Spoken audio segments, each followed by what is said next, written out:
مسکراتی صبح میں خوش آمدید. میں آپ کا میزبان شبیر میمن. ہمارے ساتھ موجود ہیں مفتی خلیل الرحمان چشتی صاحب. ہم نے ان کو مدعو فرمایا ہے. کبیرہ گناہ کے حوالے سے بات ہو رہی تھی اور ان کے ساتھ موجود ہیں سعد وسیم جو نعت خوان ہیں جو ہمیں نعت رسول مقبول صلی اللہ تعالی علیہ وسلم سنائیں گے. میں دونوں حضرات کا شکریہ ادا کرتا ہوں اس پروگرام میں آنے کا. خلیل الرحمان چشتی صاحب میں آپ کے ساتھ آؤں گا کہ اس وقت جو کبیرہ گناہ کی ایک ڈسٹریبیوشن ہو رہی ہے، جو کچھ بیانات ہو رہے ہیں، جس طرح یہ بات ہوتی ہے کہ زنا کا کرنا، ایک نماز کا چھوڑ دینا وہ زنا سے بڑا گناہ ہے، تو عوام الناس میں ایک بڑی ہلچل مچی ہوئی ہے کہ نارملی ہم نماز تو وہ چھوڑ ہی دیتی ہے، حالانکہ بہت بڑا گناہ ہے تو چھوڑ ہی دیتی ہے. تو پھر مائنڈ وہاں جاتا ہے کہ یہ گناہ چھوٹا ہے، تو کیا کیا جائے اس حوالے سے؟ کچھ ایسے بیانات بھی سننے کو آئے. اعوذ باللہ من الشیطان الرجیم. بسم اللہ الرحمن الرحیم. سب سے پہلے تو یہ بات کہ شیطان ہمارا دشمن ہے. قرآن پاک نے کہہ دیا کھلا دشمن ہے، اور شیطان انسان کو راہ راست سے ہٹانے کی کوششیں کرتا رہتا ہے.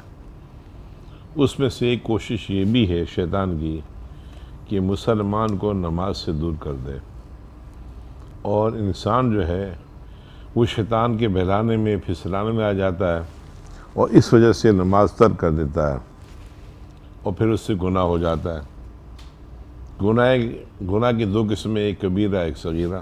اس میں بعد میں بات کریں گے. پہلے جو آپ نے سوال کیا جی کہ زنا سے بدتر ہے نماز کو چھوڑنا، بلکہ میں اس سے بڑی بات کرتا ہوں کہ سرکار دو عالم صلی اللہ علیہ وسلم نے فرمایا کہ نماز کے درمیان، اسلام اور مسلمان کے درمیان فرق کرنے والی چیز نماز ہے.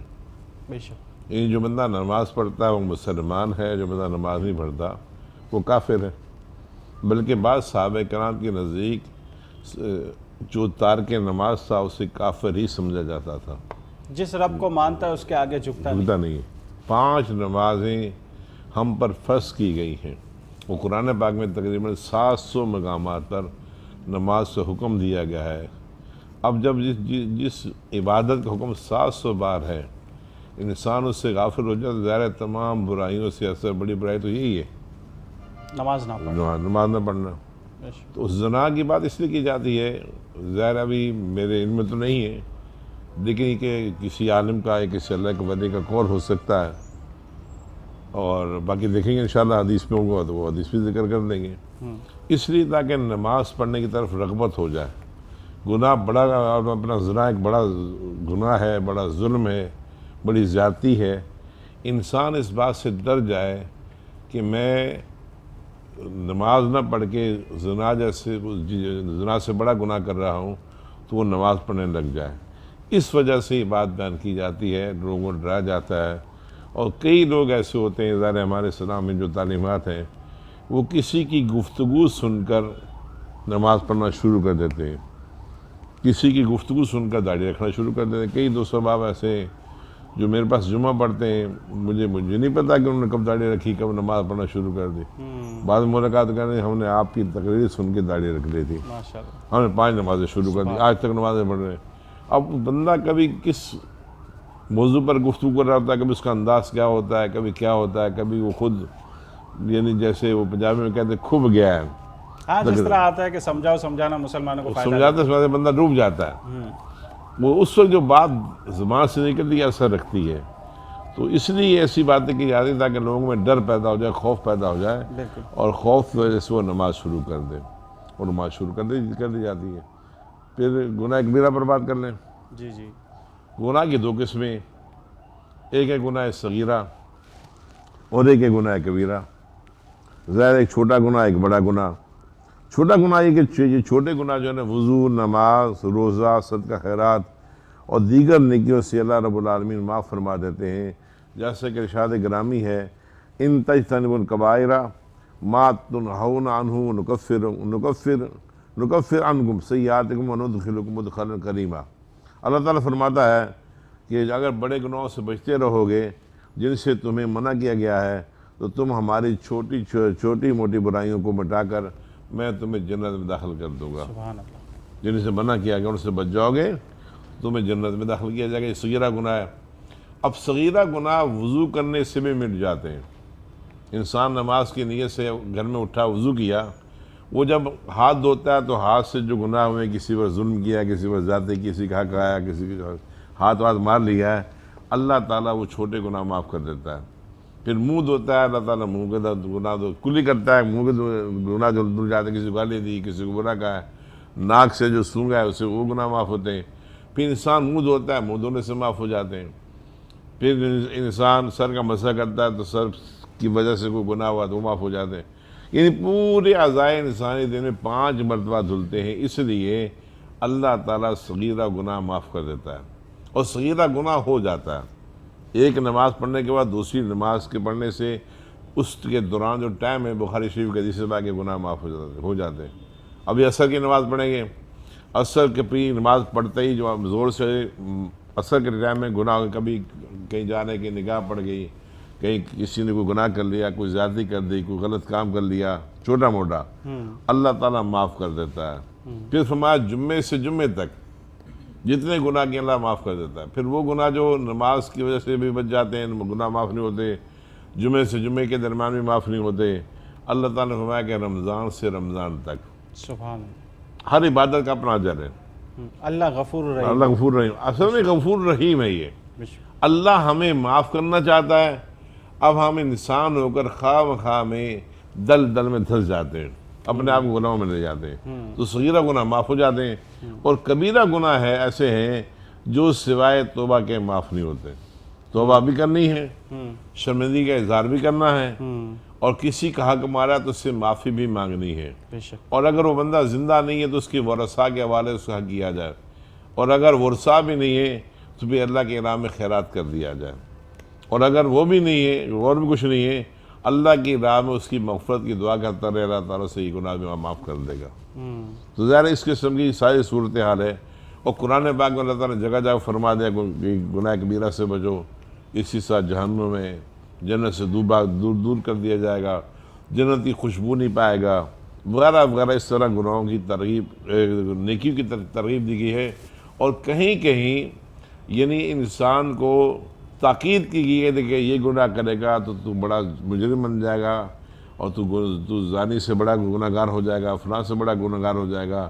وہ اس لیے دیے تاکہ انسان نماز کی طرف رغبت کرنا شروع کر دے.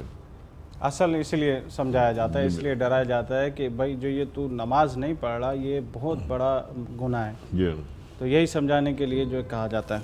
ہمارے ساتھ موجود ہیں سعد وسیم صاحب، ان سے ہم نعت رسول مقبول صلی اللہ تعالیٰ علیہ وسلم سنیں گے اور پھر علامہ صاحب سے دوبارہ گفتگو کریں گے. بسم اللہ الرحمن الرحیم. اللہم صلی علی سیدنا مولانا محمد مبارک وسلم صلی اللہ علیہ. لم یاتی نذیرک فی نظر، لم یاتی نذیرک فی نظر، لگا جانا موری نیا پار لگا جانا. انا فی تشو و سخاکتم،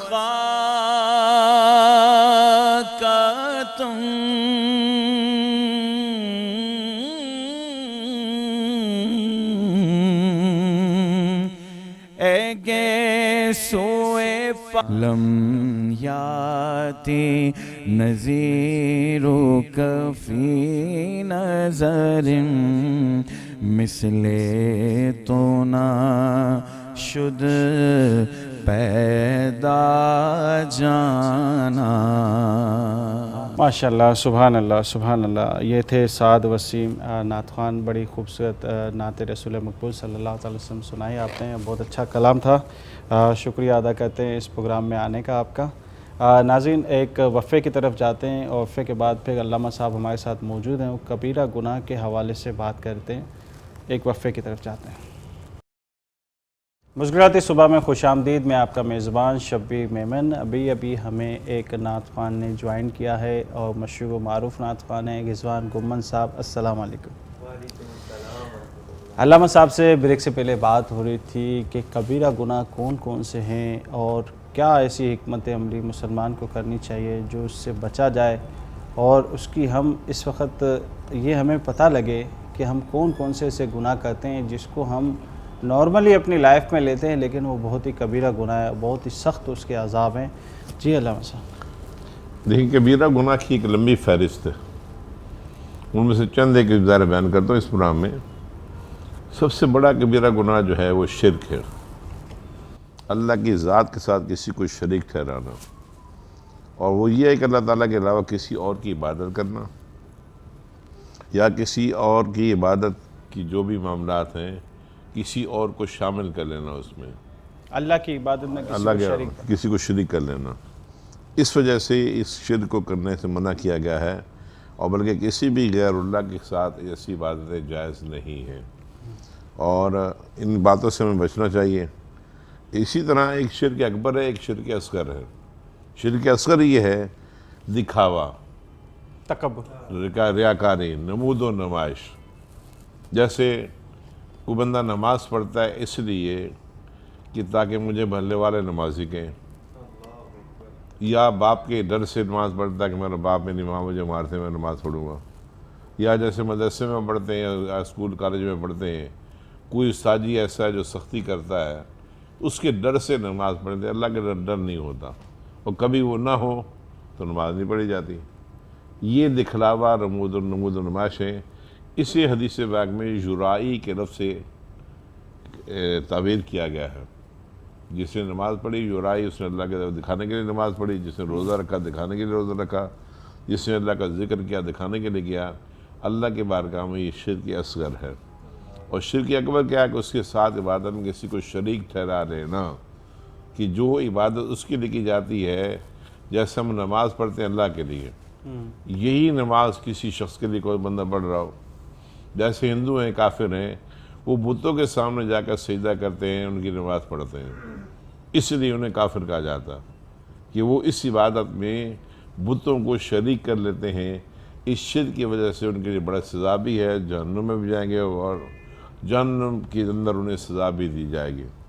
یا اسی طرح ہمارے ہاں بعض لوگ اللہ کے ولی کی بارگاہ میں جا کر سجدہ کرتے ہیں، یہ عبادت کے ساتھ شرک ہو گیا۔ ہمارے کی عقیدہ، ہمارا مسلک یا مسلمان کی حیثیت سے کسی کو سجدہ کرنا جائز نہیں ہے۔ بہت اچھی بات میں دوبارہ آپ سے کہوں گا، بہت اچھی علامہ صاحب نے بات کہی کہ کسی ولی کے مزار پہ جا کے سجدہ کرنا، یہ اہل سنت والجماعت کا کوئی موٹیو نہیں ہے، وہ اس کو منع کرتے ہیں اور اس کو حرام قرار دیتے ہیں، ایسے ہی؟ بالکل۔ دیکھیں جو یہ بعض لوگ جاتے ہیں جا کے چوکھڑ کو چومتے ہیں، وہ بھی سجدے کی حالت بن جاتی ہے، تو ایسا سجدہ کرنا بھی منع ہے، شرک ہے، اس سے بچنا چاہیے۔ اللہ تعالیٰ کا بڑی سخت سزا ہے۔ یہ وہی جیسا آپ نے کہا نا کہ بعض اوقات ایسے معاملات ہم کرتے ہیں، ہم سمجھتے ہیں ہم اچھا کر رہے ہیں، وہ الٹا ہمارے لیے وبال جان بن رہا ہے۔ تو یہ ایک سب سے بڑی غلطی خرابی ہے۔ اچھا، اس میں بڑی خرابی یہ ہے کہ اس کا کسی عالم نے کہا نہیں ہے، کسی مسجد میں بیان نہیں ہوا، کسی پروگرام میں، کسی ٹی وی پروگرام میں بھی کسی عالم نے یہ نہیں کہا کہ تم آگے سجدہ کرو، کہ مزارات پہ جا کے سجدے کیے جائیں۔ اب سجدے کیے جاتے ہیں اور بدنام اہل سنت جماعت کو کیا جاتا ہے۔ اہل سنت کا موقف یہ ہے کہ اس پہ سجدہ نہ کیا جائے، بلکہ جا کے حاضر کرتی کا کار یہ ہے کہ بندہ جائے، کھڑا ہو جائے یا بیٹھ جائے، ہاتھ باندھ لے یا ہاتھ چھوڑ دے، دونوں طرح بندہ سورہ فاتحہ پڑھے، سورہ اخلاص پڑھے، یہ چاروں کل پڑھ لے، اور پڑھنے کے بعد اللہ تعالیٰ کی بارگاہ پیش کرے، اللہ تعالیٰ سے گزارش کرے یا اللہ یہ جو میں نے کلمہ کلام پڑھا ہے اس سے اس حاضر مزار کے جو ولی ہیں اس کی روح تک پہنچا دے۔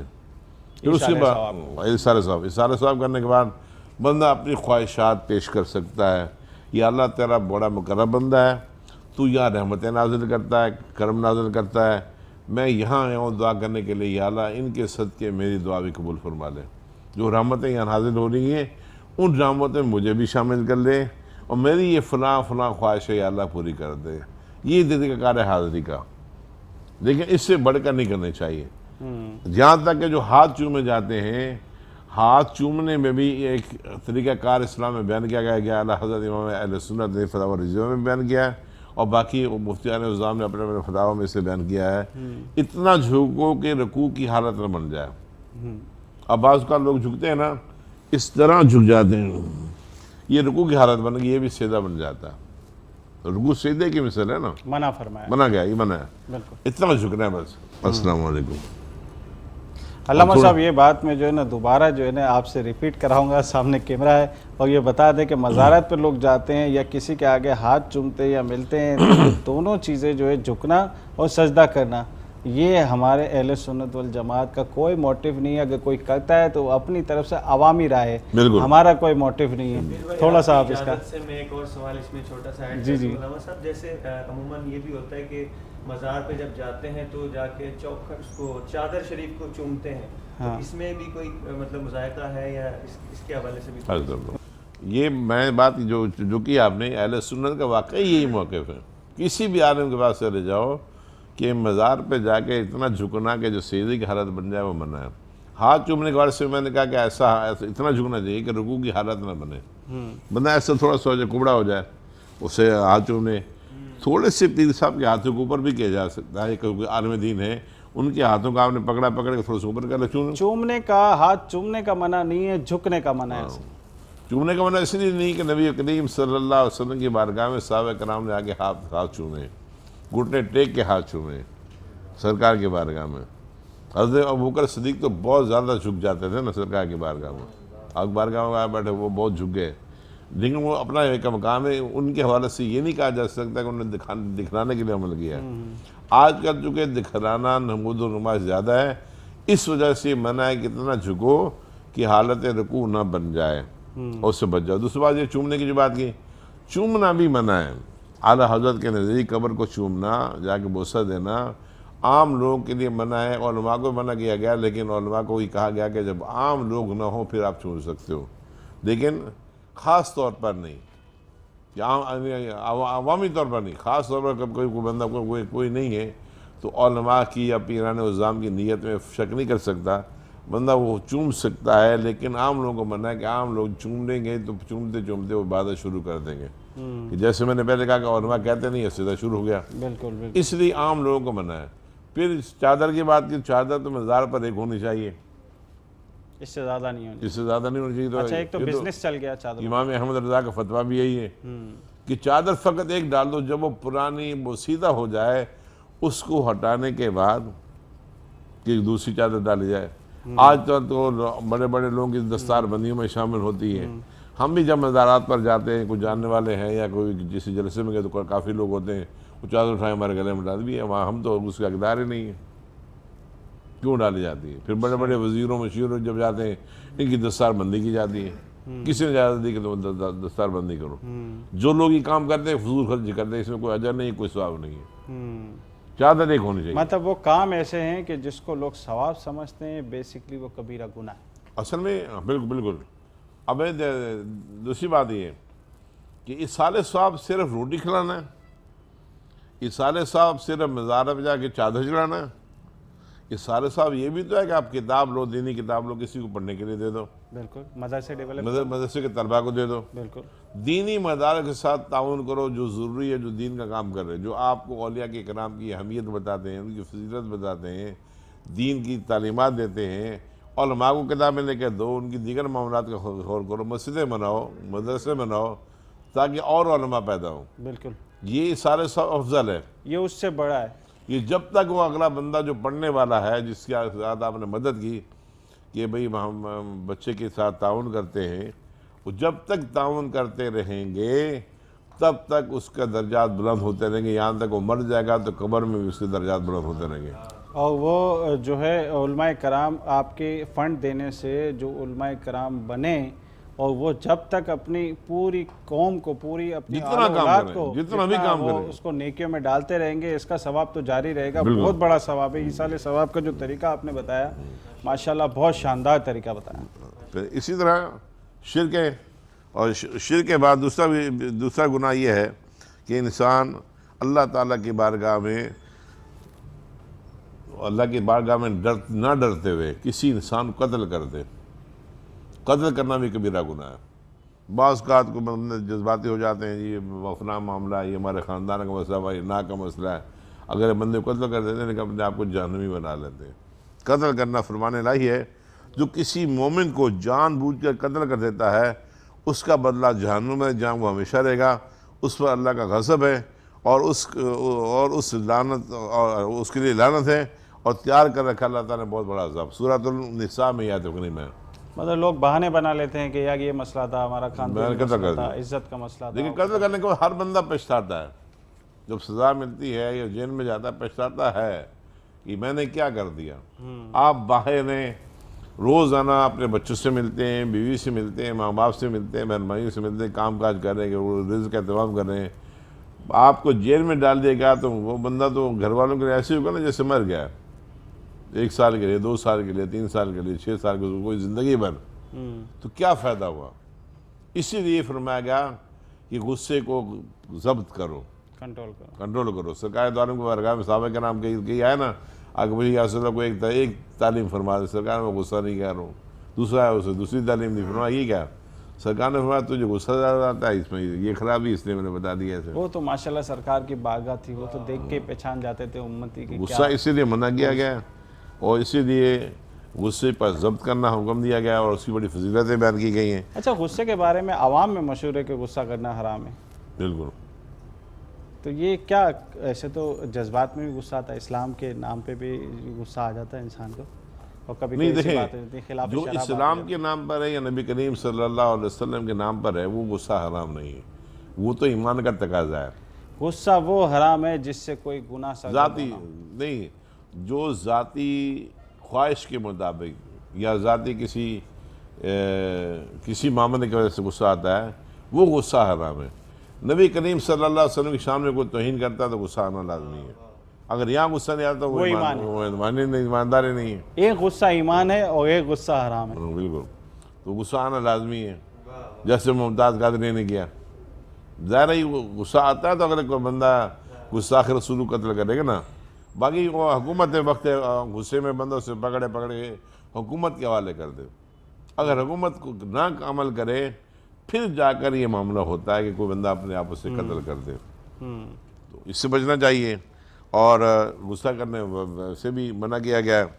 پھر اللہ تعالیٰ نے، نبی پاک نے ارشاد فرمایا، 7 ہلاک کرنے والے گناہوں سے بچو۔ نمبر 1 اللہ کے ساتھ شریک ٹھہرانا، نمبر 2 جادو کرنا، اور کسی کو ناحق قتل کرنا۔ تینوں چیزیں آگے، جادو کرنا بھی بڑا گناہ ہے، کسی کو خواہ مخواہ میں اذیت میں ڈالنا، تکلیف میں ڈالنا۔ جادو نبی کریم صلی اللہ علیہ وسلم کی ذات پر بھی ہوا۔ اچھا، جادو کے حوالے سے میں مزید آپ سے بات کروں گا۔ ناظرین، ایک وقفے کی طرف جاتے ہیں، وقفے کے بعد یہ جادو کے جو معاملات ہیں، جادو ٹونا اور کسی پہ ہو جانا، یہ چیزوں کے مسائل میں لوگ جب شدت میں آ جاتے ہیں، حسد میں آ جاتے ہیں، تو ان چیزوں کی طرف جاتے ہیں اور یہ کتنا نقصان پہنچاتی ہے۔ وقفے کے بعد علامہ صاحب سے اس موضوع پہ بات کرتے ہیں۔ مسکراتی صبح میں خوش آمدید، میں آپ کا میزبان شبیر میمن۔ علامہ صاحب سے بات ہو رہی تھی کبیرہ گناہوں کے حوالے سے، اور باتوں میں بات نکلی تو جادو ٹونوں کے حوالے سے بات نکلی کہ لوگ جو ہے نا حسد میں، شدت میں، کسی کو نیچا دکھانے میں، کسی کو نقصان پہنچانے میں، کالے جو ہے وہ کام کرنے والوں کے پاس چلے جاتے ہیں، اور جو جگہ جگہ سڑکوں پہ جو ہے وہ لکھا ہوا ہے کہ، اور نمبر بھی دیا ہوا ہے، لیکن پتہ نہیں گورنمنٹ ان کے پاس کیوں نہیں جاتی اور ان کو کیوں نہیں پکڑتی کہ یہ کیا تم نے لگایا ہوا ہے کہ محبوب آپ کے قدموں میں ہو۔ عجیب سے مطلب جادو ٹونے، فلانا بنگالی نام دیے ہوئے ہیں، لیکن کوئی اس پہ جو ہے گورنمنٹ ایکشن نہیں لیتی۔ لیکن عوام جو ہے وہ شدت سے، اب شدت پسندی کے اندر جادو ٹونوں کی طرف جاتی ہے۔ علامہ صاحب سے پوچھیں گے، علامہ صاحب کیا کہیں گے اس بارے میں کہ جو لوگ جو ہے اس بات کو سمجھتے ہیں کہ کسی کے لیے کسی پہ جادو کروایا جائے، اور عجیب و غریب معاملات ہیں، یہ بہت بڑا گناہ ہے، اور کہا جاتا ہے کہ یہ جب اس کی شدت پیدا ہوتی ہے کفر تک بھی پہنچ جاتا ہے۔ اللہ تعالیٰ نے قرآن پاک میں ارشاد فرمایا سورۃ البقرہ میں کہ کفر تو شیطانوں نے کیا جو لوگوں کو جادو سکھاتے ہیں، یعنی جادو سکھانے والے کرنے والوں کو اللہ تعالیٰ نے شیطان فرمایا، ہم نے نہیں، اللہ تعالیٰ نے، کہ یہ شیطان لوگ ہیں۔ اور فرمان نبی کے ساتھ تباہ کرنے والے گناہوں میں سے ایک بڑا گناہ جادو بھی ہے۔ اب جادو ہوتا ہے، اثر ہوتا ہے، بعض لوگ کہتے ہیں میں نہیں مانتا۔ اب نبی پاک صلی اللہ علیہ وسلم پر جو جادو ہوا وہ اسی لیے ہوا تاکہ امت کو تعلیم دی جائے، ورنہ سرکار کی ذات تو سب سے پاک، مبرہ، منزہ اور بڑے رتبے والی ہے، لیکن جادو ہوا اس لیے اور ظاہری طور پر دکھایا بھی گیا کہ جادو ہوا ہے پر، اور پھر جادو کو نکالا بھی گیا جبریل امین اور سرکار کی بارگاہ میں آگے بتایا کہ فلاں جگہ دفن ہے، وہاں سے بال نکالے، دیگر معاملات نکالے، حضور ٹھیک ہو گئے۔ وہ چند دن کی بیماری اور جادو کو نکالنا اس لیے تھا تاکہ امت کو تعلیم دی جائے کہ یہ معاملات بھی ہو سکتے ہیں۔ اچھا، اس میں کچھ کالا علم ہے اور کالے علم کے ذریعے انسان پر جادو کیا جاتا ہے۔ کچھ آیات قرآنی کے ساتھ عمل کرتے ہیں، اسے نوری عمل کہتے ہیں۔ اچھا، دوسری بات یہ کہوں، جیسے آپ کہہ رہے ہیں دیواروں پہ لکھا ہے، بینر پہ لکھا ہے، کئی لکھا ہوا ہے جنید منگالی، فلانا منگالی، نمبر لیجئے۔ اصل میں جس طرح ہر کام میں جعلی پن نکل آیا نا، اسی طرح یہ جادوگروں میں، دم تویز والوں میں بھی جعلی لوگ آ گئے میدان میں، جن کے پاس کچھ نہیں ہے۔ اچھا، زیادہ تر دیکھا جاتا ہے نان مسلم ہے۔ نان مسلم کرتے ہیں، مسلمانوں نے بھی کرتے ہیں، لیکن مسلمان نوری عمل کرتے ہیں۔ لیکن جیسے ہی عام طور پر ٹی وی پر بابے پکڑ لیتے ہیں، اب وہ پکڑنے والوں کو اس کا نام کیا پتہ نہیں ہے، جو جیو پر پرام آتا ہے، یاسر نام پتہ نہیں کیا نام ہے، اقرار اور حسن، اس بیچارے کو پتہ نہیں کہ اللہ کا ولی کون ہوتا ہے۔ بڑا کوفت ہوتی ہے جب وہ پرام جاری کرتا ہے، جعلی پیر پکڑا ہے۔ اللہ کے بندے، یہ پیر تھوڑا ہے، تویز کرنے والا بندہ پیر نہیں ہو سکتا۔ ہاں، پیر کا اپنا ایک مقام ہے۔ پیر کا اپنا مقام ہے۔ پیر اسے کہتے ہیں جو تربیت کرتا ہے دین کی، آپ کو نماز کی تعلیم دے گا، آپ کو ذکر کی تعلیم دے گا، آپ کو اللہ کی طرف لگائے گا، آپ سے روزے رکھوائے گا، یہ وظیفہ پڑھو، 40 دن بیٹھ جاؤ، 40 دن اس مقام پر بیٹھنا، یہ وظیفہ پڑھنا ہے، اور تب جب وظیفہ ہو جائے پھر آنا، نماز 5 ٹائم کی نماز پڑھنی ہے۔ وہ خود بھی عمل کرتا ہے اور اپنے مریدوں کو بھی عمل کراتا ہے۔ یہ ہیں جعلی عامل، میں کہتا ہوں ان کو جعلی عامل، کہ خواہ مخواہ میں کچھ تعویذات لکھ لیے، یہ کلمہ انہیں نہیں آتا، سورت پیر جعلی نہیں ہو سکتا۔ پیر جعلی نہیں ہو سکتا، پیر ہوگا تو وہ جعلی نہیں ہوگا، جعلی نہیں ہوگا، عامل ہوگا تو وہ جعلی ہوگا۔ جعلی ہوگا۔ تو یہ بات ہے، کافی یہ مرتبہ میں سوچتا ہوں یار اقرار حسن کیا کرتا ہے، پیروں کو خواہ مخواہ بدنام کیا جاتا ہے، یہ جعلی عامل ہیں۔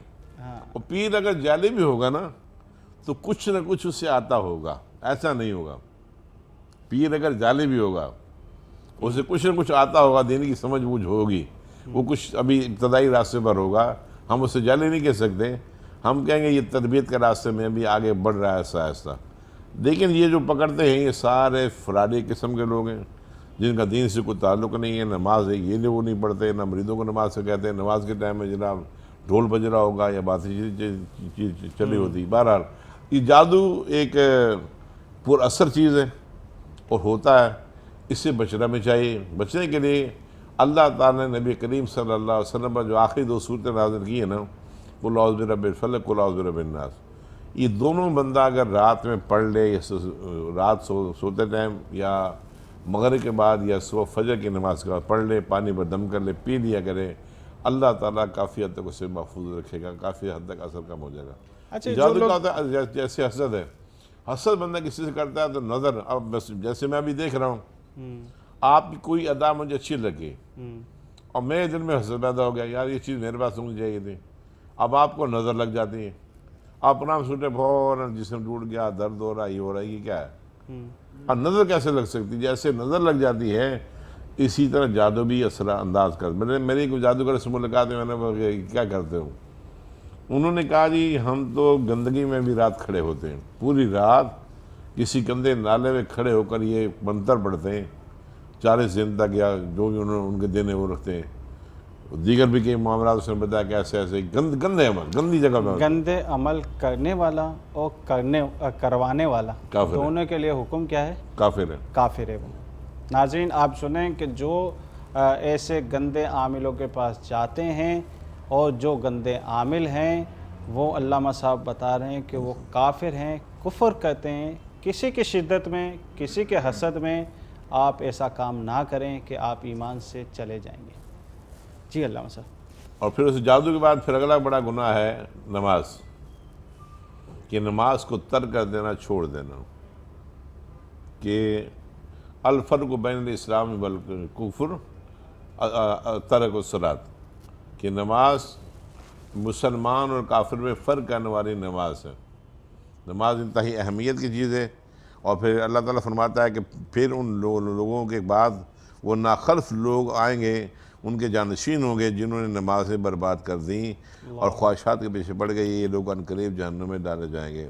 اور نبی پاک کا فرمان ہے ہمارے اور ان کے درمیان جو عہد ہے وہ نماز ہی ہے، جس نے اسے چھوڑ دیا اس نے کفر کیا۔ وہی جس طرح جعلی عامل آئیں گے اور اپنے ساتھ لوگوں کو بٹھا کے رکھیں گے اور نماز کا پتہ نہیں ہوگا۔ بالکل مختلف چیزیں، یہی باتیں ہیں، صحیح بات۔ انسان کا کاروبار بھی ہے، زندگی بھی ہے، دیگر معاملات بھی ہے۔ اب عام طور پر شام کے ٹائم میں ہم لوگ گھر جاتے ہیں، جیسے آپ بھی جاتے ہیں ہم بھی جاتے ہیں، کئی لوگ گھروں میں بیٹھے رہتے ہیں، عشاء کی نماز ہوتی ہے مسجد میں نہیں آتے۔ دن میں ہم سمجھتے ہیں اپنے کام پر نماز پڑھ لی ہوگی، نماز پڑھتے ہی نہیں ہیں۔ اچھا بے نمازی کی سزا کیا ہے؟ یعنی عام طور پر معاشرے کے حوالے سے سب سے پہلا حکم یہ ہے کہ اس کے ساتھ سوشل بائیکاٹ کیا جائے۔ گھر میں ماں باپ، بہن بھائی، بیوی، جو بچے ہیں اس کے ساتھ سوشل بائیکاٹ، کھانا پینا اس کے ساتھ نہیں ہوگا، تقریبات میں جانا اس کے ساتھ نہیں ہوگا، بلکہ اسے گھر سے نکال دینا چاہیے۔ علامہ صاحب آپ کا بہت بہت شکریہ اس پروگرام میں آنے کا، غمن صاحب کا بھی بہت بہت شکریہ۔ ناظرین چلتے چلتے جو ہے غمن صاحب سے ایک نعت رسول مقبول صلی اللہ تعالیٰ علیہ وسلم سنتے ہیں۔ ہمارے ساتھ موجود ہیں رضوان گومن صاحب اور پروگرام کا اختتام کرتے ہیں۔ مجھے اجازت دیجیے، میں آپ کا میزبان شبیر میمن، اور جاتے جاتے رضوان گومن صاحب کی ایک نعت رسول مقبول صلی اللہ تعالیٰ علیہ وسلم ان کی خوبصورت آواز میں سنتے ہیں۔ جہاں بھی ہو وہیں سے دو صدا سرکار سنتے ہیں۔ ہمارا عقیدے کا کلام ہے شبیر بھائی، جہاں بھی ہو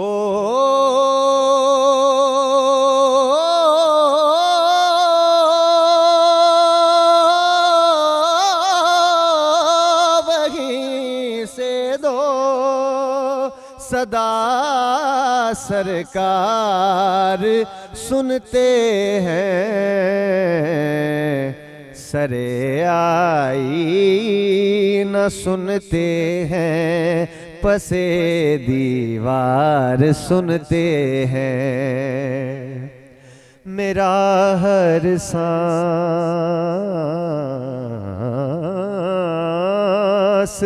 ان کی آہٹوں کے ساتھ چلتا ہے، میرا ہر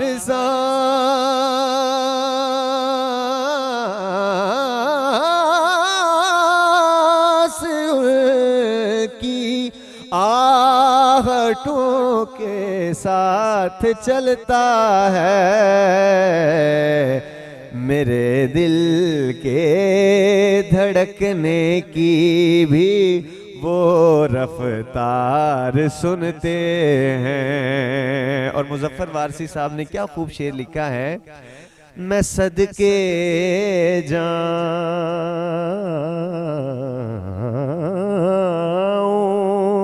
میں صدقے جاؤں ان کی رحمت للعالمین کے، کیوں میں صدقے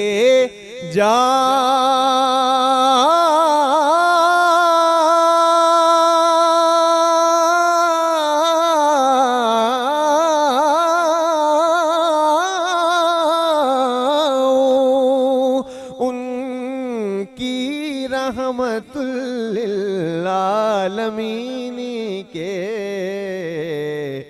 کیونکہ پکارو چاہے جتنی بار وہ ہر بار سنتے ہیں۔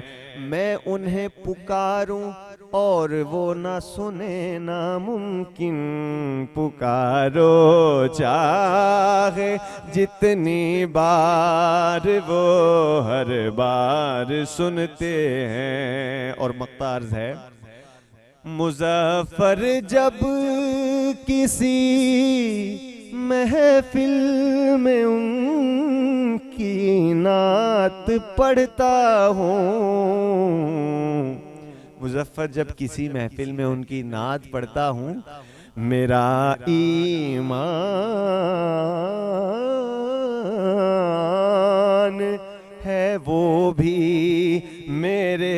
اشعار سنتے ہیں، سر آئینہ سنتے ہیں، پسِ دیوار سنتے ہیں، سرکار سنتے